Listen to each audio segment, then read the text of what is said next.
Good morning. This is the weekend update for Buy Sell Short for Saturday, April 12th. The NASDAQ-led rout of the market continued again Thursday and Friday.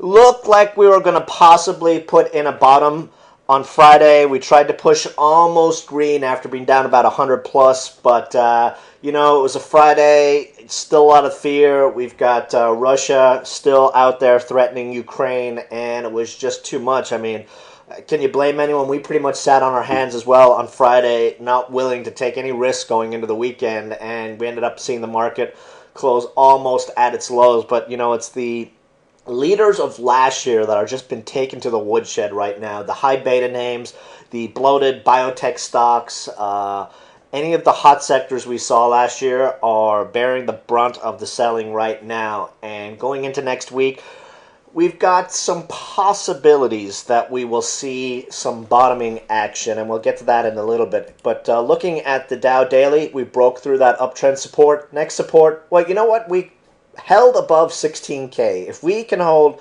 above 16K early Monday, we could be set up for a bounce back. We've got the 200-day moving average, which would be the next target. That's about 300 points lower. MACD's getting pretty negative. We've got stochastics in the 20 level, so it is not crazy to think that we're possibly, if not at a bottom, or at least a bounce point, within a couple of hundred points of one. 15-minute chart, you can see it is a pretty organized bullish falling wedge. We hit the bottom, we bounce up to the top, we plunge down to the new bottom, and possibly we could see a bounce back up here. On the top of the channel right now is 16,300, and if we look back at the daily chart, that is exactly where the 20-day exponential is. And as you can see, the Dow loves to bounce back to this green line when it gets above it and when it gets below it. Great moving average. I use it quite a bit, especially for stock trading and indice outlooks. Dow Transports broke through its uptrend line as well. Support level. We had a level of resistance back in February right around the 7,300 level, so we could still bounce even though we broke through this uptrend line. Otherwise, we're looking at a retest of the February lows. Russell has really taken it on the chin over the last few days, and it's the first indice right down at its 200-day moving average, and this is pretty significant. As you can see here from the 2-year chart, we haven't been down at this level or even came close to touching the 200-day moving average since November of 2012, over a year since we've come even close to this level. So I would suspect that there's going to be some support given here. We're almost at one of the most oversold levels we've seen in RSI since November, December of 2012 as well. So there is precedence for us to see a bounce back this week. If we don't, the robots will probably open the sell gates. McClellan Oscillator, negative 47. So we're getting down to that, negative 60, 50 area we'd really like to see that would definitely indicate a bottomed out washout would be that negative 90 plus area. But, we've seen many pops around this negative 50 area going back over the last couple of years. So, the stars are aligned for that to happen this week. It just is a matter of whether buyers are willing to step in. A lot of stuff coming up this week. We've got a lot of economic data coming out.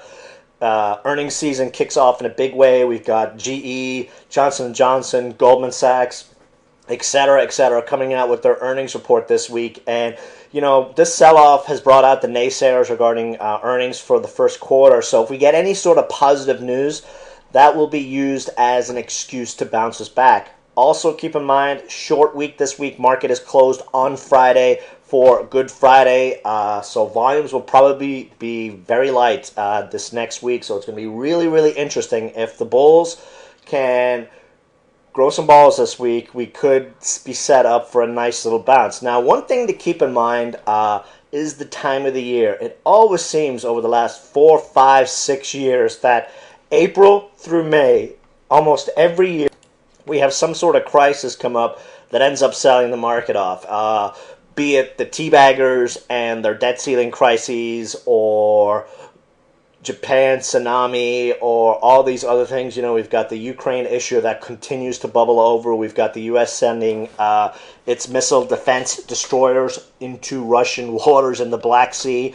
Kind of give Putin the finger here, and he's threatening to cut off natural gas supplies to Europe. So the sectors that we're really paying attention to, other than our story stocks, are, of course, natural gas and oil stocks, which, as I mentioned in the last video, have held up very, very well.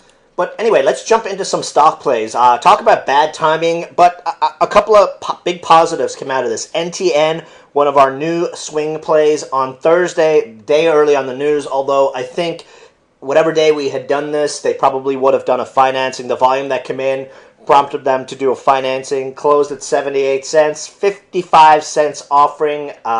It was a pretty small offering, and like I was saying in the email and in the chat room, they really didn't need cash per the last earnings report, and the fact that they did the financing tells me that the rollout with Buffalo Wild Wings is going gangbusters. Remember, from the research I had sent out, they've already doubled the number of Buffalo Wild Wings within the first 3 months, so you need capital to roll out all those tablets to all those stores, and I view the financing as a positive. And in the email I sent out pre-market, I said we hold the line.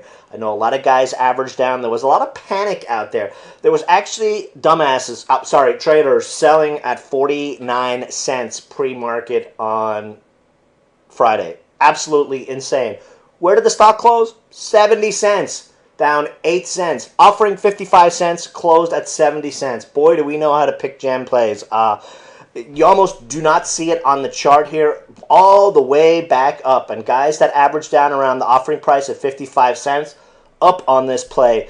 It's a matter of being patient. It's a matter of trusting your due diligence and the research that was done on a play. And we nailed it on this puppy.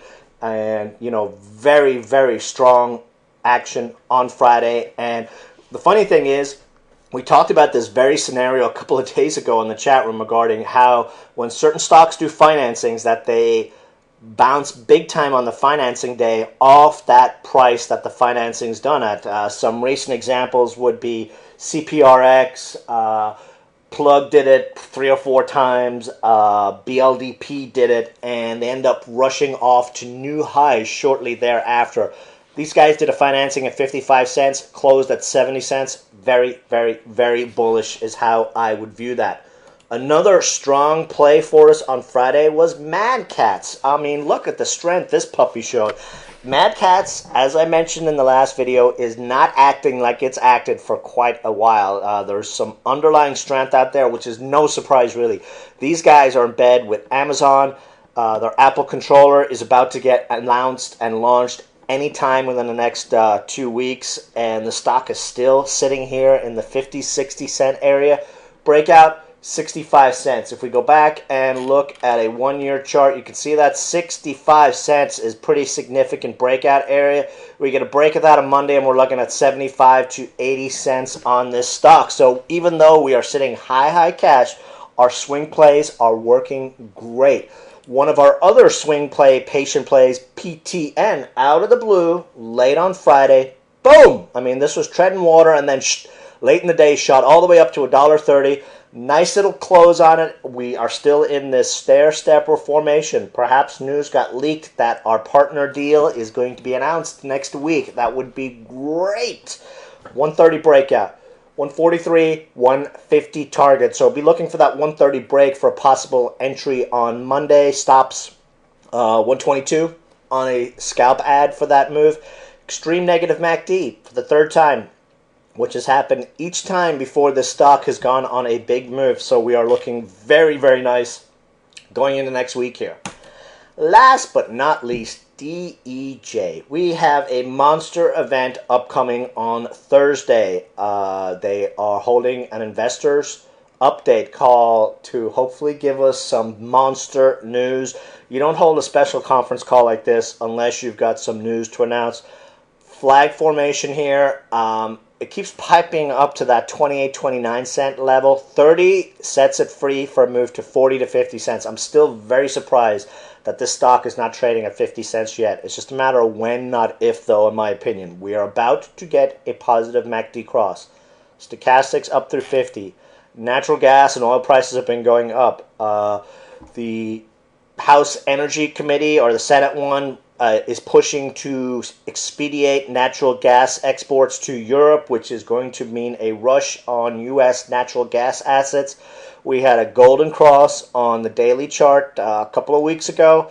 Did the typical drop after the golden cross, and now we're starting to slowly edge higher. Everyone and their mom will start chasing this stock on the break of 30. Just a matter of being patient. And like I said, we're only in a few plays right now. We've done really nothing over the last 2-3 days but sit on our hands on our swing plays, which is a great scenario right now. Sometimes the best trade is no trade, and difficult markets like this, especially for rookie or inexperienced traders, can be really difficult. So the kind of plays that we're in right now are perfect for that market scenario. Now, next week, a lot of economic data, shortened week.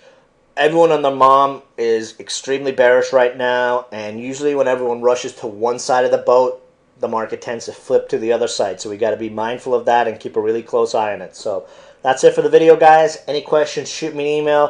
Feedback, buysellshort.com. Have an awesome weekend, and see you in the chat room on Monday. Bye.